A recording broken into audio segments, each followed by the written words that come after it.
ട്രെയിലറിൽ കണ്ട് it's very clear എന്താണ്. പക്ഷെ കഥകൾ എപ്പോഴും ഒരു ഇൻസിഡൻറ്റ് 100 ഡിഫറെൻറ്റ് ആംഗിൾസിലും 1000 ഡിഫറെൻറ്റ് ആംഗിൾസിലും എപ്പോഴും പറയാൻ പറ്റും.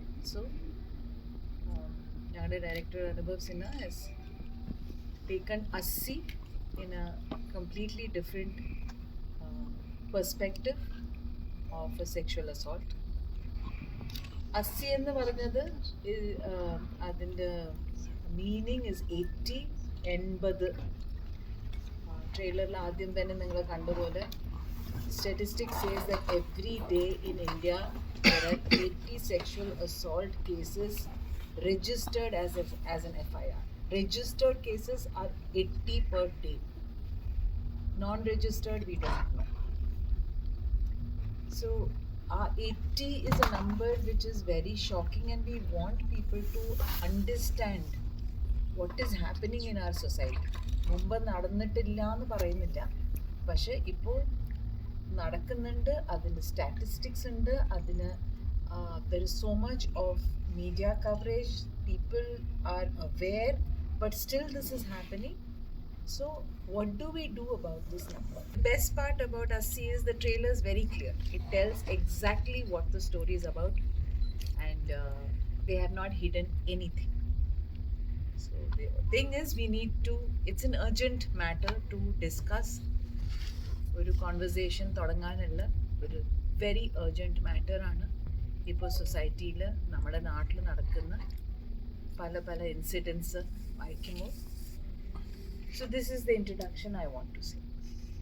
മുംബൈയിൽ സെറ്റിലായിട്ടുള്ള ഒരു മലയാളിക്ക് നടക്കുന്ന ഒരു ഇൻസിഡൻ്റ് ആയിട്ടാണ് ഈ ട്രെയിലർ കണ്ടപ്പോൾ തോന്നിയത്, അല്ലേ? ഡൽഹി വേറെ മുംബൈ ഡൽഹി നോർത്താണ് മനസ്സിലായി. അപ്പം ഈ മല്ലൂസിന് മാത്രം നടക്കുന്ന ഒരു രീതിയിലാണ് ഇതിപ്പോൾ കാണിച്ചേക്കണേ. അപ്പം ഒരു മല്ലൂന് നടക്കുന്ന രീതിയിൽ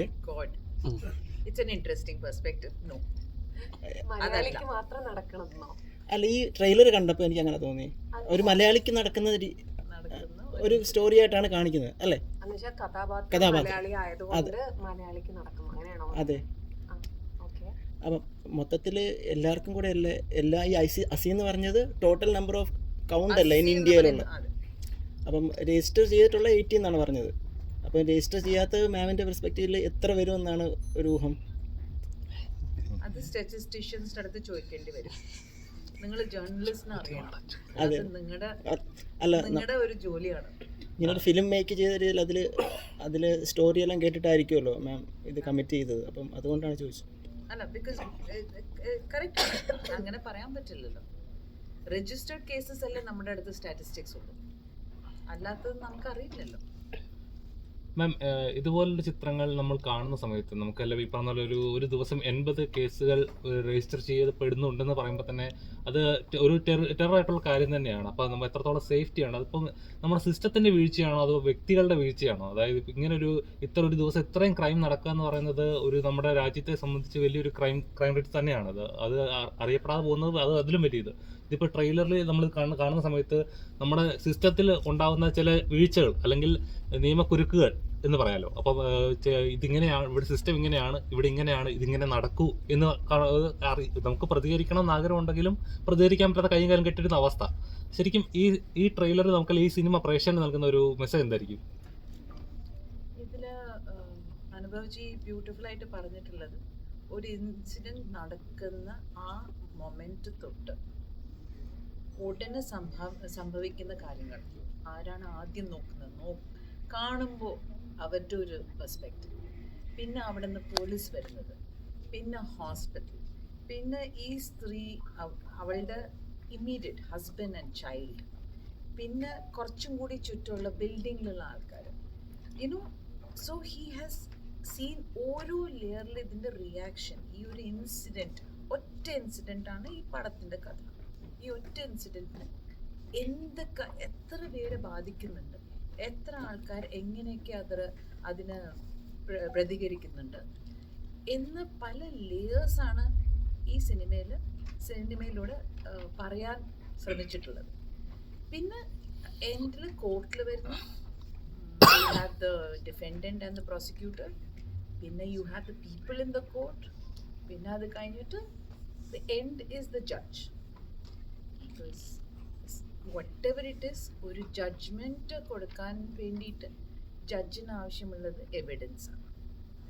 അപ്പോൾ ആ എവിഡൻസ് അത് എങ്ങനെയൊക്കെയാണ് മാനിപ്പുലേറ്റ് ചെയ്യുന്നത്, മാനിപ്പുലേറ്റ് ചെയ്യാൻ പറ്റാത്ത എവിഡൻസും ഹെൽപ്പ് ചെയ്യുന്ന ആൾക്കാരും ഹെൽപ്പ് ചെയ്യാത്ത ആൾക്കാരും, സോ എല്ലാ ലേയേഴ്സ് ബ്യൂട്ടിഫുൾ ആയിട്ട് അനുഭവിച്ച് has tried. Like he was saying, എൻ്റെ അടുത്ത് ആദ്യം കഥ പറഞ്ഞപ്പോൾ അനുഭവിച്ച് പറഞ്ഞത്, I want to understand why this happens. അതും ഒരാള്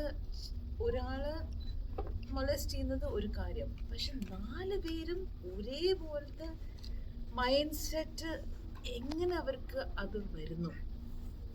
4 people, 5 people, 7 people, child to woman, ആ ഒരു മൈൻഡ് സെറ്റ് എന്താണ്?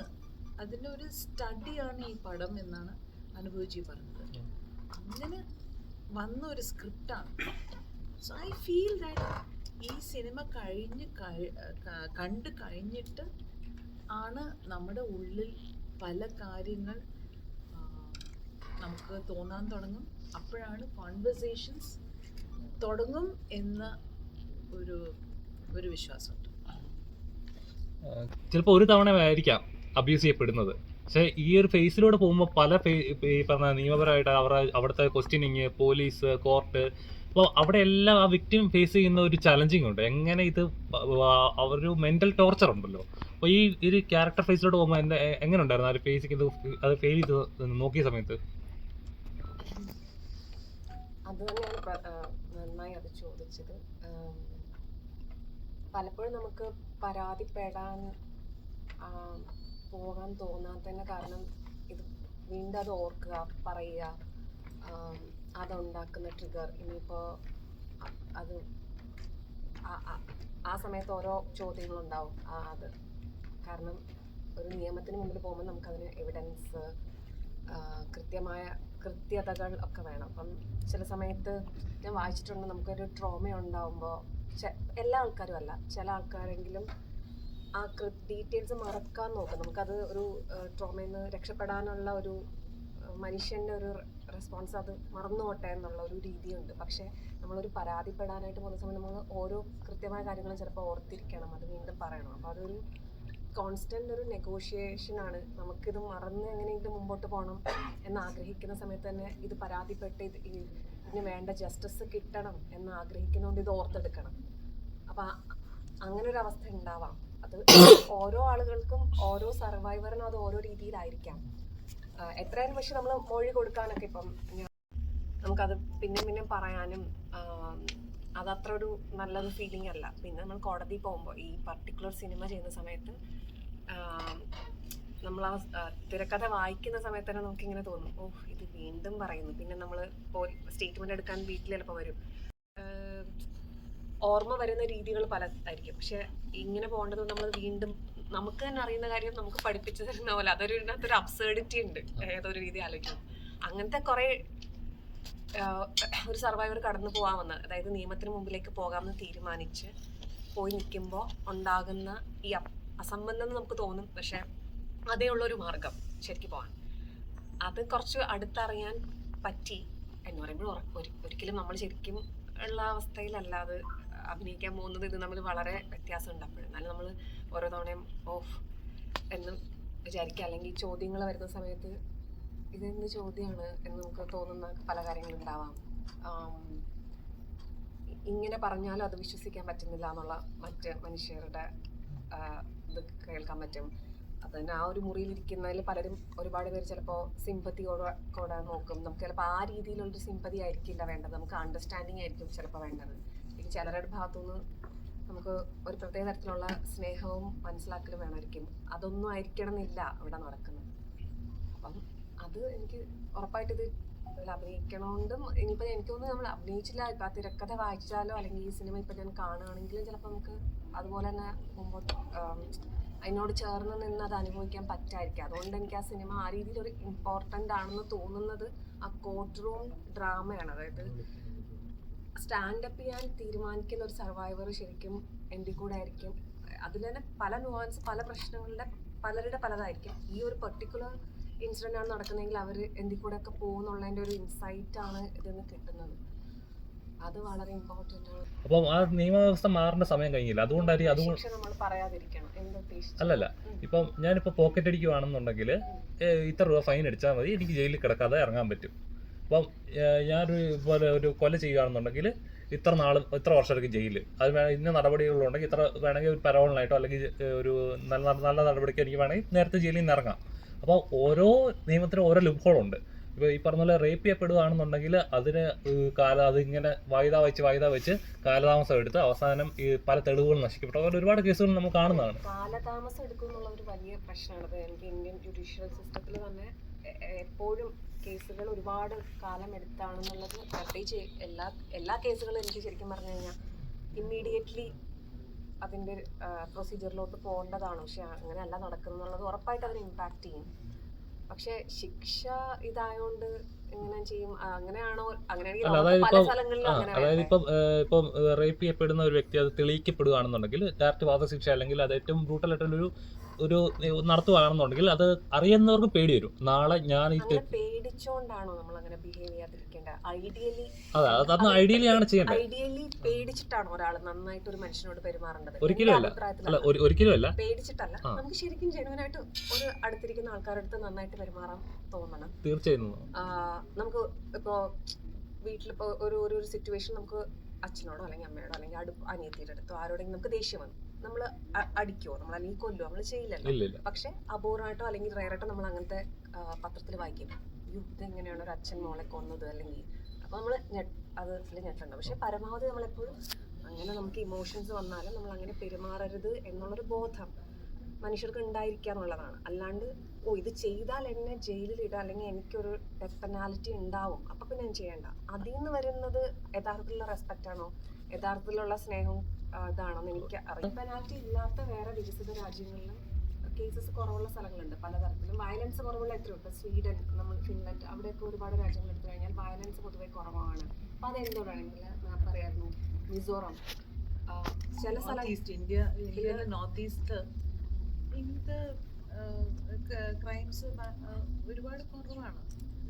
അപ്പൊ അത് അവിടെ മാത്രം വേറെ നിയമം ഉള്ളതുകൊണ്ടല്ലോ. അപ്പൊ അതെന്താണ്, നമുക്ക് എവിടെന്നാ തുടങ്ങേണ്ടത്? എനിക്ക് പണിഷ്മെന്റ് ഹാർഷ് ആക്കുന്നതുകൊണ്ട് മാത്രം ഇതൊരു സൊല്യൂഷൻ ആണെന്ന് എനിക്ക് തോന്നിയിട്ടില്ല. അതുപോലെ മനുഷ്യരെ പേടിപ്പിച്ചിട്ട് ഇങ്ങനെ ബിഹേവ് ചെയ്യാന്ന് വെച്ച് കഴിഞ്ഞാൽ അവര് അപ്പോഴും അതിനെന്തെങ്കിലും ലൂപ്പ് ഹോൾ കണ്ടുപിടിച്ചുകൊണ്ടിരിക്കുന്ന എനിക്ക് തോന്നിയിട്ടുള്ളത്. അതിന് പകരം കുട്ടിക്കാലത്തുനിന്ന് നമ്മൾ എന്താണ് ശരി എന്താണ് തെറ്റെന്നുള്ള ബോധം എല്ലാ തരത്തിലും മനുഷ്യർക്ക് അങ്ങോട്ടും ഇങ്ങോട്ടും ഉണ്ടാക്കി കൊടുക്കാൻ പറ്റുക, കുട്ടികൾക്ക് ഉണ്ടാക്കാൻ പറ്റുക. അത് ഓൺ ടോപ്പ് ഓഫ് ദാറ്റ് സിസ്റ്റത്തിൽ ഇപ്പം നമ്മൾ പറയണ പോലെ എല്ലായിടത്തും സ്ട്രീറ്റ് ലൈറ്റ്, നമുക്ക് പൊതുവെ സേഫ്റ്റി, ഇപ്പം ക്യാമറ എല്ലായിടത്തും ഉണ്ടാക്കി, അങ്ങനെ തുടങ്ങി ഒരുപാട് വേറെയും വ്യത്യാസം ഇൻഫ്രാസ്ട്രക്ചറിൽ ഉണ്ടാവേണ്ട വ്യത്യാസങ്ങളുണ്ട്. പിന്നെ ഒരു ക്രൈം നടന്നാൽ ഞാൻ പറയായിരുന്നു എത്രയും പെട്ടെന്ന് അതിൻ്റെ പ്രൊസീജിയർ നടക്കാനുണ്ട്. ഇത്രയും നീണ്ടുപോകുന്നുള്ളത് ഒരിക്കലും അങ്ങനെ അതിൽ ഒരുപാട് ലെയേഴ്സ് ഉണ്ടെന്നാണ് എനിക്ക് മനസ്സിലായിട്ടുള്ളത്. ഈ ഒറ്റ നമ്മൾ പണിഷ്മെന്റ് ഭയങ്കര കൂട്ടിക്കൊണ്ട് ഇത് പെട്ടെന്ന് മാറുന്ന അങ്ങനെ മാത്രമല്ല എനിക്ക് മനസ്സിലായിട്ടുള്ളത്. ഇതില് പല ലേയേഴ്സ് ഉണ്ട്. നമ്മൾ ഒരു കാര്യം മാത്രം ചെയ്തിട്ട് ഇത് നമ്മൾ കുറയ്ക്കാൻ പറ്റും അല്ലെങ്കിൽ മാറ്റാൻ പറ്റും എന്ന് നമ്മൾ വിചാരിച്ചാൽ ശരിയാവില്ല. നമ്മുടെ വീട്ടിൽ നിന്ന് നമ്മുടെ കുട്ടികളെ വളർത്തുന്നത് ഒരു ഇൻട്രസ്റ്റിംഗ് ഒരു ആഡ് ഞാൻ കണ്ടിരുന്നു. ഒരു ചെറിയ മോൻ കരഞ്ഞോണ്ടിരിക്കുമ്പോൾ നീ ആൺകുട്ടിയാണ് കരയല്ലേ, പിന്നെ കുറച്ചും കൂടി വലുതായപ്പോൾ വേറെ എന്തോ ബുക്ക് വലിച്ചെന്ന് കരയുമ്പോൾ ആൺകുട്ടികൾ ഇങ്ങനെയൊന്നും കരയാൻ പാടില്ല. പിന്നെ കുറച്ചും കൂടി കോളേജ് ആയപ്പോൾ എന്തോ ഫ്രണ്ട് എന്തോ പറഞ്ഞപ്പോൾ അവൻ തനിച്ച് നിന്ന് കരയുമ്പോൾ ആണുങ്ങൾ ഇങ്ങനെയൊക്കെ കരയും, പെണ്ണ് പോലെ. ഇതൊക്കെ കഴിഞ്ഞിട്ട് ലാസ്റ്റിൽ എന്താണ്, ഒരു ഹസ്ബൻഡ് ആൻഡ് വൈഫ് പ്രൈവറ്റ് ആയിട്ടുള്ള ബെഡ്റൂമിൽ അവൻ ആ പെണ്ണ് തല്ലുക എന്ന് വെച്ചാൽ യുനോ നമ്മൾ വളർത്തുന്ന രീതി എന്താണ്? ആമക്കളും പെൺമക്കളും മക്കളും അവരെ നമ്മൾ വളർത്തുന്ന രീതി തൊട്ട് നമ്മുടെ സൊസൈറ്റിയിലുള്ള പല ആറ്റിറ്റ്യൂഡിനൽ ചേഞ്ചസ്, പിന്നെ ലോ ആൻഡ് ജുഡീഷ്യറി എല്ലാം ലേയേഴ്സിലും ചേഞ്ചസ് വരണം. ആൻഡ് പണിഷ്മെന്റ് എന്ന ഓരോ ക്രൈമിന് ആ ക്രൈമിന് അനുസരിച്ചിട്ടുള്ള പണിഷ്മെന്റ് തീർച്ചയായിട്ടും വേണം. പറയുന്ന പോലെ എവിടെയെങ്കിലും ഒരു പേടി ഉണ്ടായാൽ ചിലപ്പോൾ 10 ഒരാൾക്ക് പിന്മാറുന്ന ഒരു സമയമുണ്ടായിരിക്കും, അറിയില്ല. But that is not the India. പല ലേയേഴ്സ് ഉണ്ട്. അതാണ് ഈ പടത്തിലൂടെ പല ലേയേഴ്സ് ഇങ്ങനെ വെരി ഇൻട്രസ്റ്റിംഗ്ലി യെസ്